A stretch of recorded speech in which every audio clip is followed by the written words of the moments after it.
Very much appreciate it.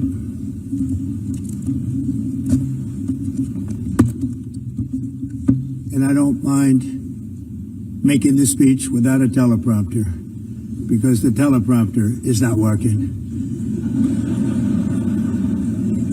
I feel very happy to be up here with you nevertheless, and that way you speak more from the heart. I can only say that whoever's operating this teleprompter is in big trouble.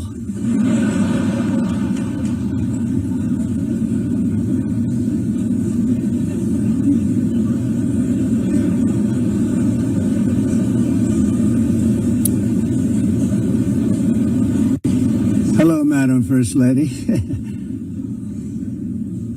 Thank you very much for being here. And Madam President, Mr. Secretary General, First Lady of the United States, distinguished delegates, ambassadors, and world leaders. 6 years have passed since I last stood in this grand hall and addressed a world that was prosperous and at peace in my first term. Since that day, the guns of war have shattered the peace I forged on 2 continents. An era of calm and stability gave way to one of the great crises of our time.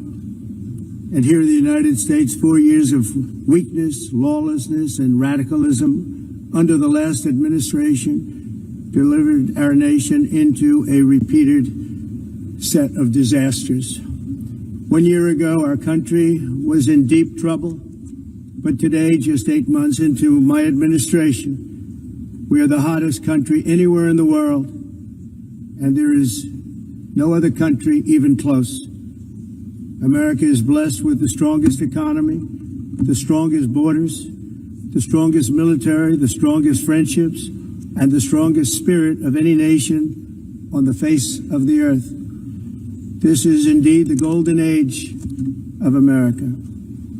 We are rapidly reversing the economic calamity we inherited from the previous administration, including ruinous price increases and record-setting inflation. Inflation like we've never had before. Under my leadership, energy costs are down, gasoline prices are down, grocery prices are down, mortgage rates are down, and inflation has been defeated. The only thing that's up is the stock market, which just hit a record high. In fact, it hit a record high 48 times in the last short period of time. Growth is surging, manufacturing is booming. The stock market, as I said, is doing better than it's ever done. And all of you in this room benefit by that, almost everybody. And importantly, workers' wages are rising at the fastest pace in more than 60 years. And that's what it's all about, isn't it? In 4 years of President Biden, we had less than $1 trillion of new investment into the United States. In just 8 months since I took office, we have secured commitments and money already paid for $17 trillion. Think of it, 4 years, less than $1 trillion, 8 months, much more than $17 trillion is being invested in the United States, and it's now pouring in from all parts of the world. We've implemented the largest tax cuts in American history and the largest regulation cuts in American history, making this once and again the best country on earth to do business. And many of the people in this room are investing in America, and it's turned out to be an awfully good investment during this 8-month period. In my first term, I built the greatest economy in the history of the world. We had the best economy ever, history of the world. And I'm doing the same thing again, but this time it's actually much bigger and even better. The numbers far surpass my record-setting first term. On our southern border, we have successfully repelled a colossal invasion. And for the last 4 months, and that's 4 months in a row, the number of illegal aliens admitted and entering our country has been 0. Hard to believe, because if you look back just A year ago, it was millions and millions of people pouring in from all over the world, from prisons, from mental institutions, drug dealers. All over the world they came. They just poured into our country with the ridiculous open border policy of the Biden administration. Our message is very simple. If you come illegally into the United States, you're going to jail, or you're going back to where you came from, or perhaps even further than that. You know what that means. I want to thank the country of El Salvador for the successful and professional job they've done in receiving and jailing so many criminals that entered our country. And it was under the previous administration that the number became record-setting, and they're all being taken out. We have no choice. And other countries have no choice, because other countries are in the exact same situation with immigration. It's destroying your country, and you have to do something about it. On the world stage, America is respected again like it has never been respected before. You think about 2 years ago, 3 years ago, 4 years ago, or 1 year ago, we were a laughingstock all over the world. At the NATO summit in June, virtually all NATO members formally committed to increase defense spending at my request from 2% to 5% of GDP, making our alliance far stronger and more powerful than it was ever before. In May, I traveled to the Middle East to visit my friends and rebuild our partnerships in the Gulf, and those valued relationships with Saudi Arabia, Qatar, and the UAE and other countries are now, I believe, closer than ever before. My administration has negotiated one historic trade deal after another, including with the United Kingdom, the European Union, Japan, South Korea, Vietnam, Indonesia, the Philippines, Malaysia, and many, many others. Likewise, in a period of just 7 months, I have ended 7 unendable wars. They said they were unendable. You're never going to get them solved. Some were going for 31 years, 2 of them, 31, think of it, 31 years. One was 36 years. One was 28 years. I ended 7 wars. And in all cases, they were raging with countless thousands of people being killed. This includes Cambodia and Thailand, Kosovo and Serbia, the Congo and Rwanda, a vicious, violent war that was, Pakistan and India, Israel and Iran, Egypt and Ethiopia, and Armenia and Azerbaijan. It included all of them. No president or prime minister, and for that matter, no other country has ever done anything close to that. And I did it in just 7 months. It's never happened before. There's never been anything like that. I'm very honored to have done it. It's too bad that I had to do these things instead of the United Nations doing them. And sadly, in all cases, the United Nations did not even try to help in any of them. I ended 7 wars, dealt with the leaders of each and every one of these countries, and never even received a phone call from the United Nations offering to help in finalizing the deal. All I got from the United Nations was an escalator that on the way up stopped right in the middle.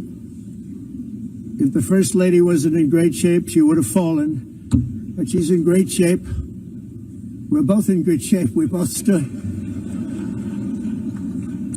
And then a teleprompter that didn't work. These are the 2 things I got from the United Nations, a bad escalator and a bad teleprompter. Thank you very much. And by the way, it's working now. It just went on. Thank you. I think I should just do it the other way. It's easier. Thank you very much.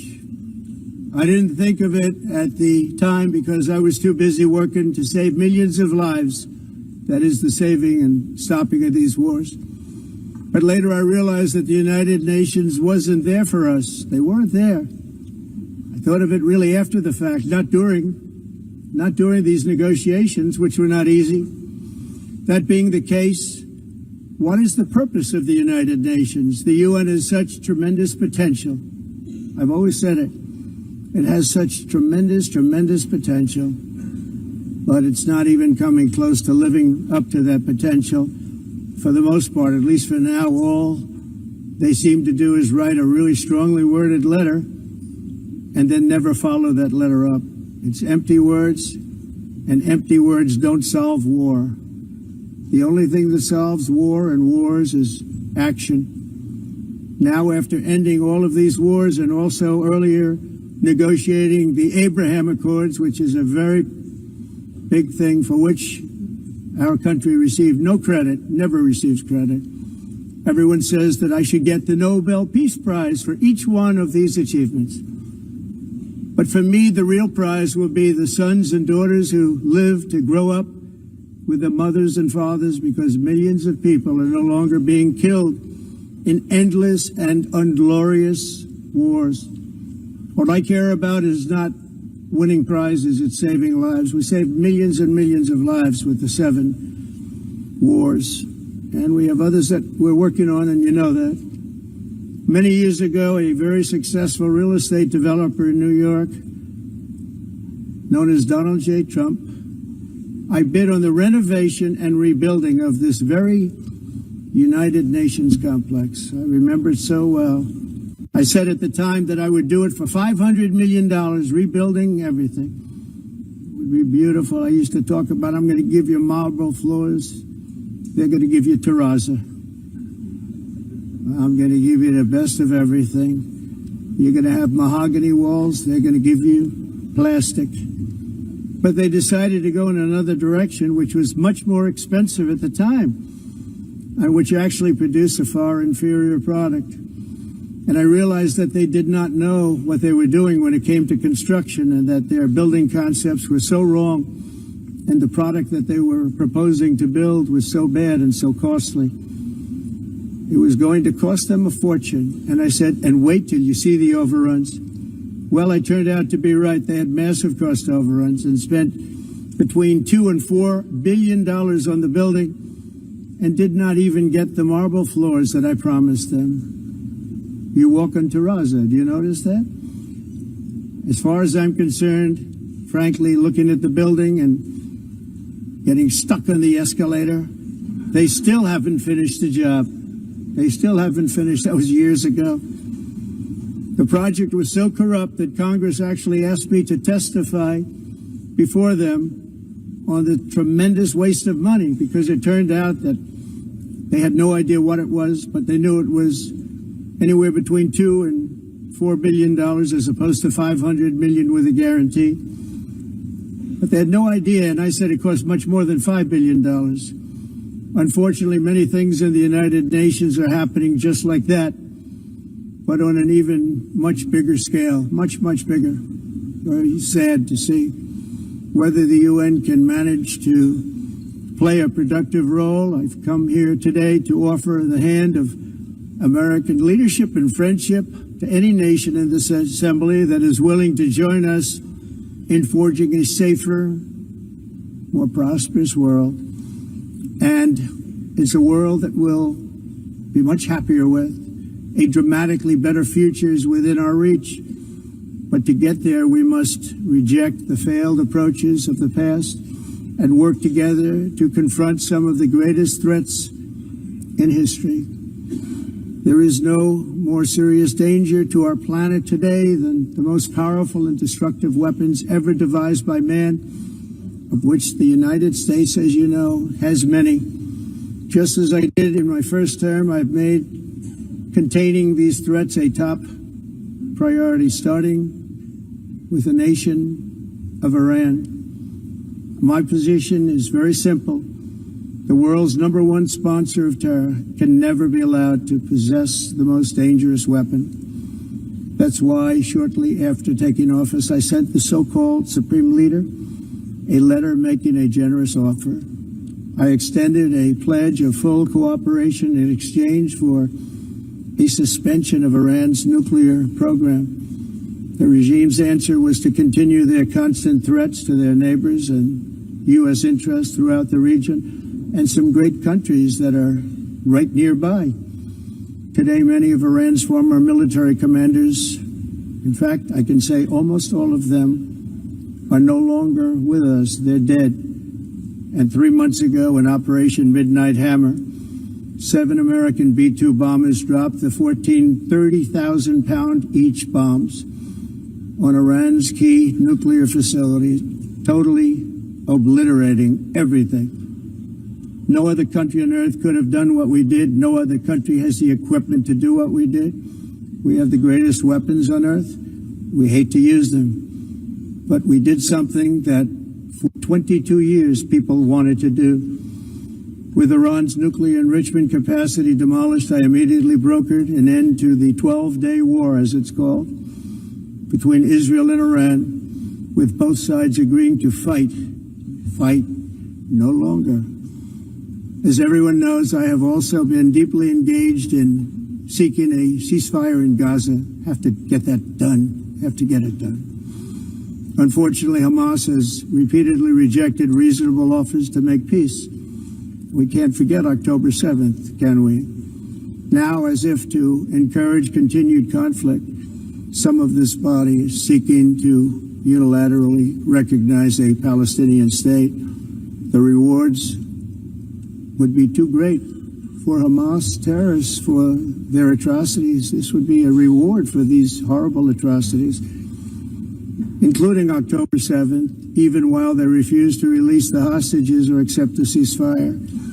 Instead of giving to Hamas and giving so much, because they've taken so much, they have taken so much. This could have been solved so long ago. But instead of giving in to Hamas's ransom demands, those who want peace should be united with one message: release the hostages now. Just release the hostages now. Okay.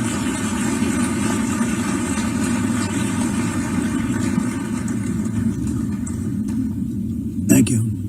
As we have got to come together, and we will come together, got to get it done. We have to stop the war in Gaza immediately. We have to stop it. We have to get it done. We have to negotiate, immediately have to negotiate peace. We got to get the hostages back.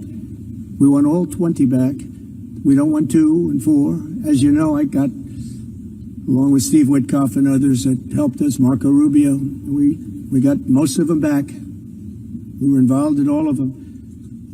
But I always said the last 20 are going to be the hardest, and that's exactly what happened. We have to get them back now. We don't want to get back 2, and then another 2, and then 1, and then 3. Have this process. No, we want them all back, and we want the actually 38 dead bodies back too. Those parents came to me, and they want them back, and they want them back very quickly and very badly, as though they were alive. They want them. They want them every bit as much as if their son or daughter were alive. I've also been working relentlessly, stopping the killing in Ukraine. I thought that would be, of the 7 wars that I stopped, I thought that would be the easiest because of my relationship with President Putin, which had always been a good one. I thought that was going to be the easiest one. But, you know, in war, you never know what's going to happen. There are always lots of surprises, both good and bad. Everyone thought Russia would win this war in 3 days. But it didn't work out that way. It was supposed to be just a quick little skirmish. It's not making Russia look good. It's making them look bad. No matter what happens from here on out, this was something that should have taken a matter of days, certainly less than a week. And they've been fighting for 3.5 years and killing anywhere from 5,000 to 7,000 young soldiers, mostly soldiers, on both sides, every single week, from 5,000 to 7,000 dead young people, and some in cities, much smaller numbers, where rockets are shot, where drones are dropped. This war would never have started if I were president. This was a war that should have never happened. It shows you what leadership is, what bad leadership can do to a country. Look what happened to the United States, and look where we are right now in just a short period of time. The only question now is how many more lives will be needlessly lost on both sides. China and India are the primary funders of the ongoing war by continuing to purchase Russian oil. But inexcusably, even NATO countries have not cut off much Russian energy and Russian energy products, which, as you know, I found out about 2 weeks ago, and I wasn't happy. Think of it. They're funding the war against themselves. Who the hell ever heard of that one? In the event that Russia is not ready to make a deal to end the war, then the United States is fully prepared to impose a very strong round of powerful tariffs, which would stop the bloodshed, I believe, very quickly. But for those tariffs to be effective, European nations, all of you are gathered here right now, would have to join us in adopting the exact same measures. I mean, you're much closer to this. We have an ocean in between. You're right there. And Europe has to step it up. They can't be doing what they're doing. They're buying oil and gas from Russia while they're fighting Russia. It's embarrassing to them. And it was very embarrassing to them when I found out about it, I can tell you that. They have to immediately cease all energy purchases from Russia. Otherwise, we're all wasting a lot of time. So I'm ready to discuss this. We're going to discuss it today with the European nations, all gathered here. I'm sure they're thrilled to hear me speak about it, but that's the way it is. I like to speak my mind and speak the truth. As we seek to reduce the threat of dangerous weapons today, I'm also calling on every nation to join us in ending the development of biological weapons once and for all. And biological is terrible, and nuclear is even beyond, and we include nuclear in that. We want to have a cessation of the development of nuclear weapons. We know, and I get to view it all the time. Sir, would you like to see? And I look at weapons that are so powerful that we just can't ever use them. If we ever use them, the world literally might come to an end.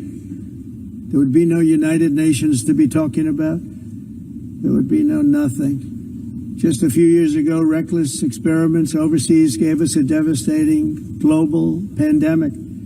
Yet despite that worldwide catastrophe, many countries are continuing extremely risky research into bioweapons and man-made pathogens. This is unbelievably dangerous. To prevent potential disasters, I'm announcing today that my administration will lead an international effort to enforce Biological Weapons Convention, which is going to be meeting with the top leaders of the world by pioneering an AI verification system that everyone can trust. Hopefully the UN can play a constructive role, and it will also be one of the early projects under AI. Let's see how good it is, because a lot of people are saying it could be one of the great things ever, but it also can be dangerous, but it can be put to tremendous use and tremendous good, and this would be an example of that. Not only is the UN not solving the problems it should, too often, it's actually creating new problems for us to solve. The best example is the #1 political issue of our time, the crisis of uncontrolled migration. It's uncontrolled. Your countries are being ruined. The United Nations is funding an assault on Western countries and their borders.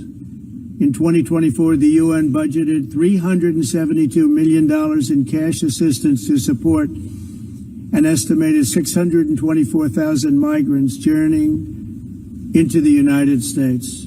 Think of that. The UN is supporting people that are illegally coming into the United States, and then we have to get them out. The UN also provided food, shelter, transportation, and debit cards to illegal aliens. Can you believe that? On the way to infiltrate our southern border.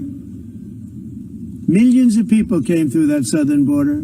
Just a year ago, millions and millions of people were pouring in, 25 million altogether over the 4 years of the incompetent Biden administration. And now we have it stopped, totally stopped. In fact, they're not even coming anymore because they know they can't get through.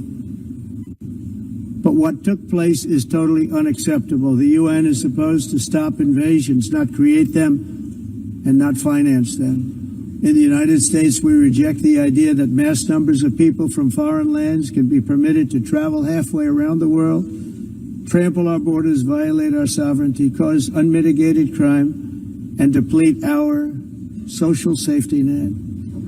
We have reasserted that America belongs to the American people, and I encourage all countries to take their own stand in defense of their citizens as well. You have to do that because I see it. I'm not mentioning names. I see it, and I can call every single one of them out. You're destroying your countries. They're being destroyed. Europe is in serious trouble. They've been invaded by a force of illegal aliens like nobody's ever seen before. Illegal aliens are pouring into Europe. Nobody is ever, and nobody's doing anything to change it, to get them out. It's not sustainable. And because they choose to be politically correct, they're doing just absolutely nothing about it. And I have to say, I look at London, where you have a terrible mayor, terrible, terrible mayor. And it's been so changed, so changed. Now they want to go to Sharia law. But you're in a different country. You can't do that. Both the immigration and their suicidal energy ideas will be the death of Western Europe if something is not done immediately. This cannot be sustained. What makes the world so beautiful is that each country is unique. But to stay this way, every sovereign nation must have the right to control their own borders. You have the right to control your borders, as we do now, and to limit the sheer numbers of migrants entering their countries and paid for by the people of that nation that were there and that built that particular nation at the time. They put their blood, sweat, tears, money into that country, and now they're being ruined. Proud nations must be allowed to protect their communities and prevent their societies from being overwhelmed by people they have never seen before, with different customs, religions, with different everything. Where migrants have violated laws, lodged false asylum claims, or claimed refugee status for illegitimate reasons, they should, in many cases, be immediately sent home. And while we will always have a big heart for places and people that are struggling and truly compassionate, answers will be given. We have to solve the problem, and we have to solve it in their countries, not create new problems in our countries. And we are very helpful to a lot of countries that are just not able to send their people anymore.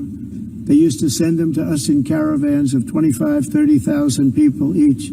These massive caravans of people pouring into our country, totally unchecked and unvetted. But not anymore. According to the Council of Europe, in 2024, almost 50% of inmates in German prisons were foreign nationals or migrants. In Austria, the number was 53% of the people in prisons were from places that weren't from where they are now. In Greece, the number was 54%, and in Switzerland, beautiful Switzerland, 72% of the people in prisons are from outside of Switzerland. When your prisons are filled with so-called asylum seekers who repaid kindness, and that's what they did, they repaid kindness with crime. It's time to end the failed experiment of open borders. You have to end it now. Let's see, I can tell you, I'm really good at this stuff. Your countries are going to hell. In America, we've taken bold action to swiftly shut down uncontrolled migration. Once we started detaining and deporting everyone who crossed the border and removing illegal aliens from the United States, they simply stopped coming. They're not coming anymore. We're getting a lot of credit, but they're not coming anymore. This was a humanitarian act for all involved, because on the trips up, thousands of people a week were dying. Women were being raped. Nobody's ever seen anything like it. Raped, horribly beaten, raped. On the trip up, the journey up, it was a long walk. It was a long, arduous journey, indeed. And it was also a historic victory against human trafficking throughout the region. What we did was a victory, and we saved so many lives of people that wouldn't make the journey. That journey was loaded up with death. loaded up with death. Dead bodies all along the roads of jungles to get up. They go through jungles, they go through areas so hot you couldn't breathe. They were dying of suffocation, areas so hot that you couldn't breathe. Dead bodies all over. By them not coming, we're saving tremendous numbers of lives. My people have done a fantastic job in doing what they did, and the American public agrees with it. I mean, I was very proud to see this morning I have the highest poll numbers I've ever had. Part of it is because of what we've done on the border. I guess the other part is what we've done on the economy. Joe Biden's policies empowered murderous gangs, human smugglers, child traffickers, drug cartels, and prisoners from all over the world. The previous administration also lost nearly 300,000 children. Think of that. They lost more than 300,000 children, little children, who were trafficked into the United States on the Biden watch, many of whom have been raped, exploited, and abused, and sold. Sold. Nobody talks about that. The fake news doesn't write about it. With many others, young children who are missing or dead. And we found a lot of these children, and we're sending them back, and we've been sending them back to their parents. They said, nobody knows who they are. They said, where do you come from? And they'll give us a country, and we'll find out, and we'll figure it out, and we'll bring them back to their homes. And the mother and father rush to the door, and their tears in their eyes. They can't believe that they're seeing their son or daughter, their little son or daughter again. We've done almost 30,000 of them so far. Any system that results in the mass trafficking of children is inherently evil. Yet that is exactly what the globalist migration agenda has done, and it's what it's all about. In America, those days, as you know, are over. The Trump administration is working, and we are continuing to work to track down the villains that are causing this problem, and also, as I said, to get back the 30,000 we've already returned. Now I think we're going to have another. We're going to find a lot. You're not going to find all of them. 300, more than 300,000. They're lost or they're dead. They're lost or they're dead because of the animals that did this. To protect our citizens, I've also designated multiple savage drug cartels as far as and you see this, and you see it happening right before your eyes.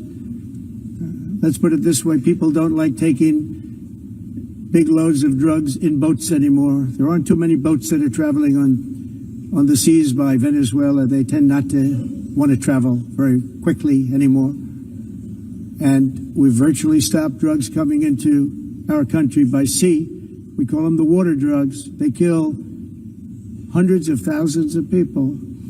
I've also designated multiple savage drug cartels as far as foreign terrorist organizations, along with two bloodthirsty transnational gangs, probably the worst gangs anywhere in the world, MS-13 and Tren de Aragua. Tren de Aragua is from Venezuela, by the way. Such organizations torture, maim, mutilate, and murder with impunity. They're the enemies of all humanity. For this reason, we've recently begun using the supreme power of the United States military to destroy Venezuela terrorists and trafficking networks led by Nicolas Maduro. To every terrorist thug smuggling poisonous drugs into the United States of America, please be warned that we will blow you out of existence. That's what we're doing. We have no choice. Can't let it happen. They're destroying. I believe we lost 300,000 people last year to drugs, 300,000. Fentanyl and other drugs. Each boat that we sink carries drugs that would kill more than 25,000 Americans. We will not let that happen. Energy is another area where the United States is now thriving like never before. We're getting rid of the falsely named renewables. By the way, they're a joke. They don't work. They're too expensive. They're not strong enough to fire up the plants that you need to make your country great. The wind doesn't blow. Those big windmills are so pathetic and so bad, so expensive to operate. And they have to be rebuilt all the time, and they start to rust and rot. most expensive energy ever conceived, and it's actually energy. You're supposed to make money with energy, not lose money. You lose money, the governments have to subsidize. You can't put them out without massive subsidies. And most of them are built in China, and I give China a lot of credit. They build them, but they have very few wind farms. So why is it that they build them and they send them all over the world, but they barely use them? You know what they use? Coal. They use gas. They use almost anything, but they don't like wind. But they sure as hell like selling the windmills. Europe, on the other hand, is a long way to go, with many countries being on the brink of destruction because of the green energy agenda. And I give a lot of credit to Germany.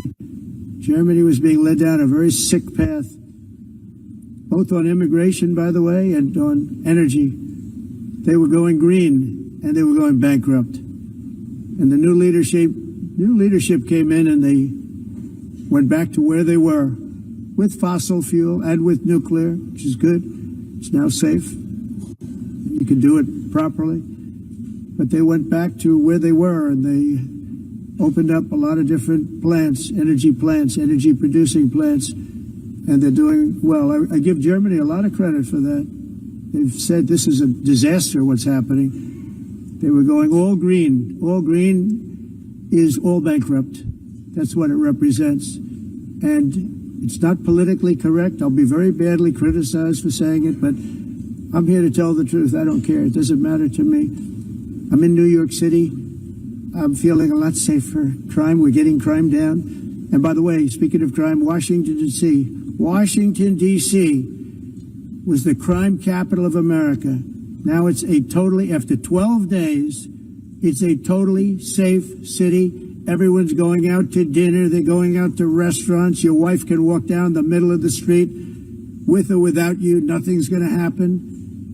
My people have done a fantastic job. And yes, I called in the National Guard, and the National Guard took care of business, and they weren't politically correct, but they took care of business. We got 1,700 career criminals out, brought them back to where they came from, the countries where they came from, or put them in jails. Washington, D.C. is now a totally safe city again, and I welcome you to come. In fact, we'll have dinner together at a local restaurant, and we'll be able to walk. We don't have to go by an armor-plated vehicle. We'll walk right over there from the White House. They've given up their powerful edge, a lot of the countries that we're talking about, in oil and gas, such as essentially closing the great North Sea oil. Oh, the North Sea, I know it so well. Aberdeen was the oil capital of Europe, and there's tremendous oil that hasn't been found in the North Sea. Tremendous oil. And I was with the Prime Minister I respect and like a lot, and I said, you're sitting with the greatest asset. They essentially closed it by making it so highly taxed that no developer, no oil company can go there. They have tremendous oil left, and more importantly, they have tremendous oil that hasn't even been found yet. And what a tremendous asset for the United Kingdom. And I hope the Prime Minister is listening, because I told it to him 3 days in a row. That's all he heard. North Sea oil, North Sea, because I want to see them do well. I want to stop seeing them ruining that beautiful Scottish and English countryside with windmills and massive solar panels that go 7 miles by 7 miles, taking away farmland. But we're not letting this happen in America. In 1982, the executive director of the United Nations Environmental Program predicted that by the year 2000, climate change would cause a global catastrophe. He said that it will be irreversible, as any nuclear holocaust would be. This is what they said at the United Nations. What happened? Here we are. Another UN official stated in 1989 that within a decade, entire nations could be wiped off the map by global warming. Not happening. You know, it used to be global cooling. If you look back years ago in the 1920s and the 1930s, they said, global cooling will kill the world. We have to do something. Then they said global warming will kill the world, but then it started getting cooler, so now they could just call it climate change, because that way they can't miss. It's climate change, because if it goes higher or lower, whatever the hell happens, there's climate change. It's the greatest con job ever perpetrated on the world, in my opinion. Climate change, no matter what happens, you're involved in that. No more global warming, no more global cooling. All of these predictions made by the United Nations and many others, often for bad reasons, were wrong.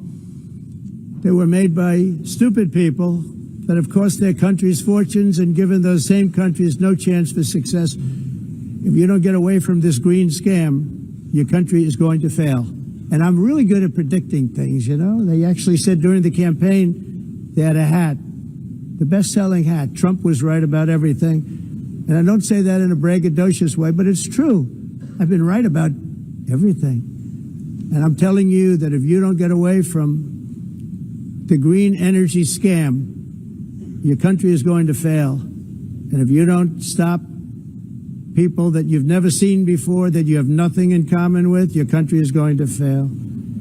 I'm the President of the United States, but I worry about Europe. I love Europe. I love the people of Europe. And I hate to see it being devastated by energy and immigration. This double-tailed monster destroys everything in its wake, and they cannot let that happen any longer. You're doing it because you want to be nice.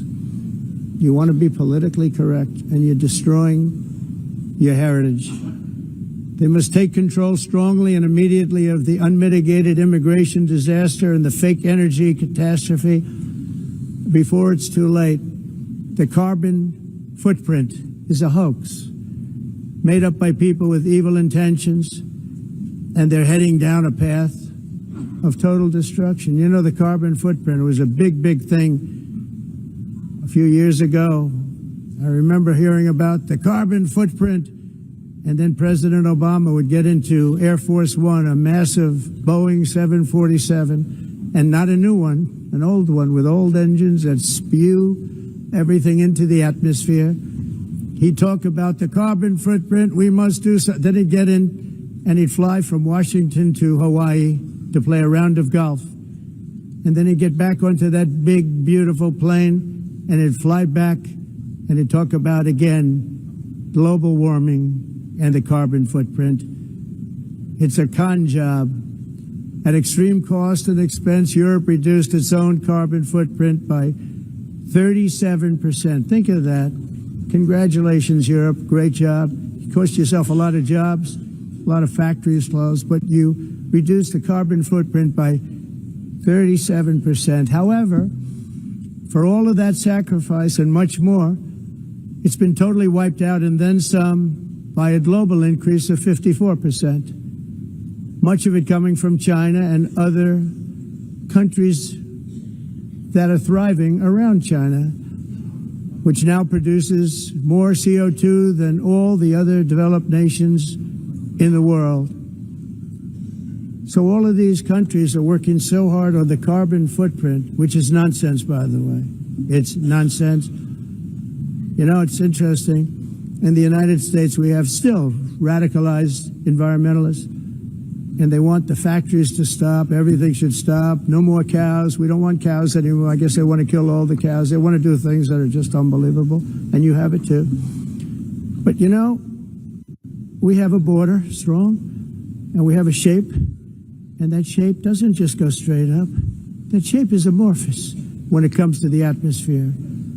And if we had the most clean air, and I think we do, we have very clean air. We have the cleanest air we've had in many, many years. But the problem is that other countries, like China, which has air that's a little bit rough, it blows.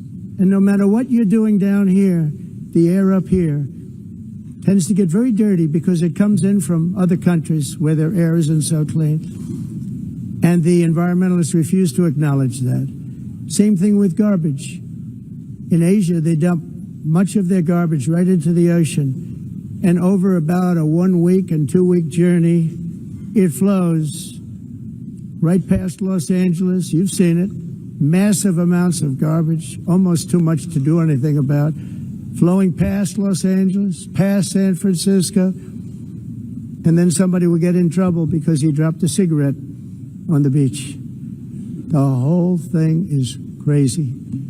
The primary effect of these brutal green energy policies has not been to help the environment, but to redistribute manufacturing and industrial activity from developed countries that follow the insane rules that are put down to polluting countries that break the rules and are making a fortune. They're making a fortune. European electricity bills are now 4 to 5 times more expensive than those in China, and 2 to 3 times higher than the United States. And our bills are coming way down. You probably see that our gasoline prices are way down. You know, we have an expression, drill, baby, nós reduzimos os custos de energia porque nós faremos, como a expressão, vamos fazer tudo isso, reduzir os custos de energia, e os custos diminuíram nos Estados Unidos. Por exemplo, se você olhar nos países e faturas de mas nós nos Estados Unidos conseguimos usar eles e evitar aumento da temperatura, porque é muito caro também usar nada e ninguém usa.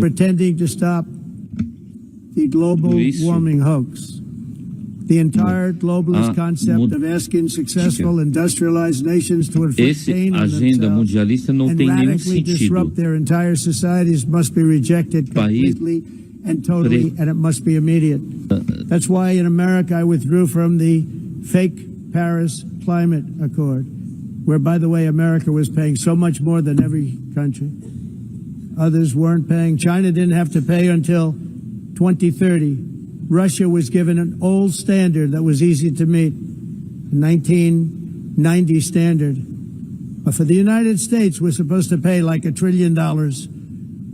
And I said, this is another scam. The fact is, the United States has been taken advantage of by the world for many, many years, but not any longer, as you probably noticed. I unleashed massive energy production and signed historic executive orders to hunt for oil, but we don't have to do much hunting because we have the most oil of any nation anywhere, oil and gas in the world. And if you add coal, we have the most of any nation in the world. Clean, I call it clean, beautiful coal. You can do things today with coal that you couldn't have done 10 years ago, 15 years. So I have a little standing order in the White House. Never use the word coal, only use the words clean, beautiful coal. Sounds much better, doesn't it? But we stand ready to provide any country with abundant, affordable energy supplies if you need them, when most of you do. We're proudly exporting energy all over the world. We're now the largest exporter. In the United States, we want trade and robust commerce with all nations, everybody. We want to help nations. We're going to help nations. But it must also be fair and reciprocal. The challenge with trade is much the same with climate. The countries that followed the rules, and all their factories have been plundered. It's really sad to watch. They've been broken. They've been broken by countries that broke the rules. That's why the United States is now applying tariffs to other countries, and much as these tariffs were for many years applied to us, uncontrollably applied to us. We've used tariffs as a defense mechanism under the Trump administration, including my first term, where hundreds of billions of dollars in tariffs were taken in. And by the way, we had the lowest inflation, and now we have very low inflation. The only thing different is that we have hundreds of billions of dollars flowing into our country. But this is how we will ensure that the system works for everyone and is sustainable into the future. We're also using tariffs to defend our sovereignty and security throughout the world, including against nations that have taken advantage of former U.S. administrations for decades, including the most corrupt, incompetent administration in history, the sleepy Joe Biden administration. Brazil now faces major tariffs in response to its unprecedented efforts to interfere in the rights and freedoms of our American citizens and others, with censorship, repression, weaponization, judicial corruption, and targeting of political critics in the United States. I have a little problem saying this because I must tell you, I was walking in and the leader of Brazil was walking out. We saw him and I saw him, he saw me, and we embraced. And then I'm saying, can you believe I'm going to be saying this in just 2 minutes? We actually agreed that we would meet next week. We didn't have much time to talk, like about 20 seconds. They were in retrospect, I'm glad I waited because this thing didn't work out too well. But we did talk.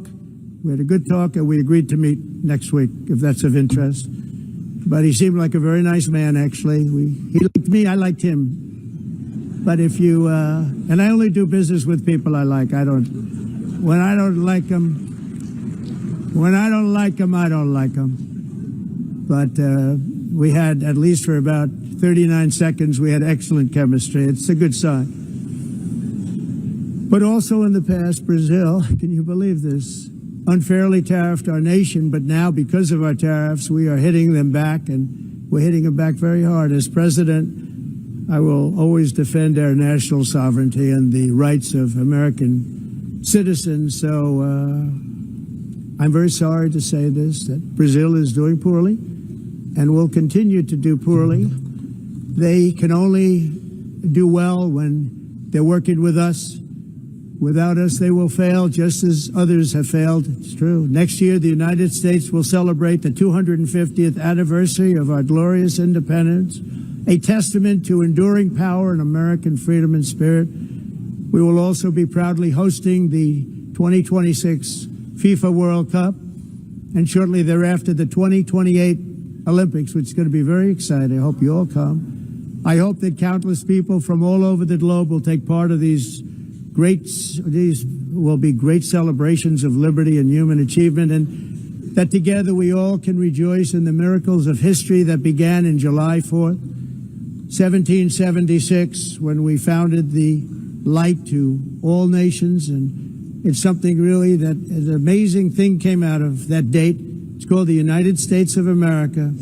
In honor of this momentous anniversary, I hope that all countries who find inspiration in our example will join us in renewing our commitment, values, and those values really that we hold so dear. Together, let us defend free speech and free expression. Let us protect religious liberty, including for the most persecuted religion on the planet today. It's called Christianity.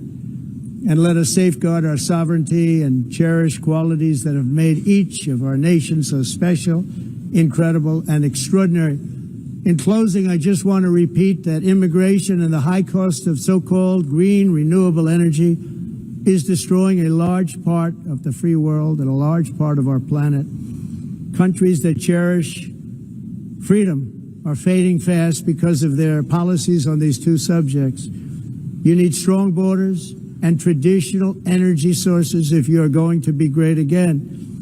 Whether you have come from north or south, east or west, near or far, every leader in this beautiful hall today represents a rich culture, a noble history, and a proud heritage that makes each nation majestic and unique, unlike anything else in human history or any other place on the face of the earth. From London to Lima, from Rome to Athens, from Paris to Seoul, from Cairo to Tokyo and Amsterdam to right here in New York City, we stand on the shoulders of the leaders and legends, generals and giants, heroes and titans who won and built our beloved nations, all of our nations, with their own courage, strength, spirit, and skill. Our ancestors climbed mountains, conquered oceans, crossed deserts, and trekked over wide open plains. They charged into thunderous battles, plunged into grave dangers, and they were soldiers and farmers and workers and warriors and explorers and patriots. They built towns into cities, tribes into kingdoms, ideas into industries, and small islands into mighty empires. You're a part of all of that. They were champions for their people who never gave up and who never, ever gave in. Their values defined our national identities. Their visions forged our magnificent destiny. Everybody in this room is a part of it in your own way.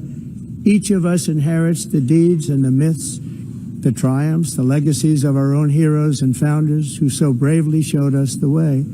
Our ancestors gave everything for homelands that they defended with pride, with sweat, with blood, with life, and with death. Now the righteous task of protecting the nations that they built belongs to each and every one of us. So together let us uphold our sacred duty to our people and to our citizens. Let us protect their borders, ensure their safety, preserve their cultures, treasure, and traditions, and fight for their precious dreams and their cherished freedoms.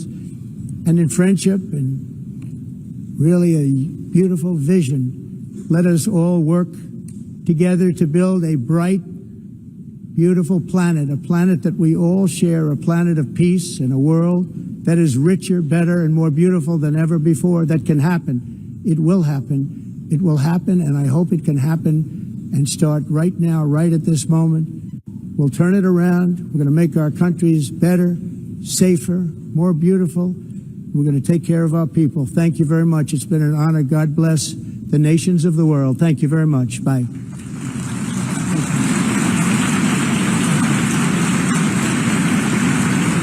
Thank you very much.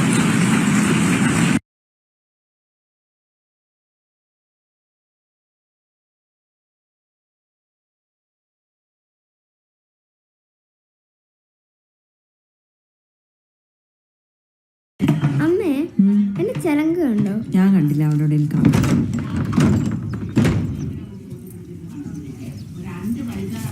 എവിടെ നിങ്ങളുടെ ശിഷ്യനെവിടെ?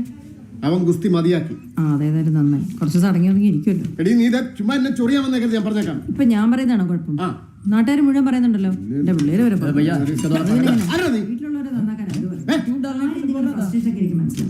പഴയ പോലെ നാട്ടുകാർ നിങ്ങളെ ആരാധിക്കുന്നില്ല, ബഹുമാനിക്കുന്നില്ല, ഒക്കെ ശരിയാണ്. എന്ന് വെച്ച് കൈയൊക്കെ കാണിച്ചത് പിടിച്ചു വയ്ക്കാൻ നോക്കിയാ ഉള്ള വിലയും കൂടെ പോകത്തേ ഉള്ളൂ. അപ്പൊ അറിയാം. അത് തന്നെ നിന്റെ സ്കൂളിൽ പഠിപ്പിക്കുന്ന പോലെ എന്നെ പഠിപ്പിക്കാൻ വന്നാലുണ്ടല്ലോ. വിഷയത്തിൽ ഒരു ഗുസ്തിയൊക്കെ അങ്ങ് ഗോതയിലും പിള്ളേരുടെ നെഞ്ചത്തോട്ടും അതുമായിട്ട് എന്നെ വെക്കിട്ട് കയറാൻ വന്നാലുണ്ടല്ലോ. അറിയാലോ കൊണ്ടുപോടാ നിന്റെ ട്യൂബ്. രാവിലെ വന്ന് മായി നോക്കിയിരിക്കും.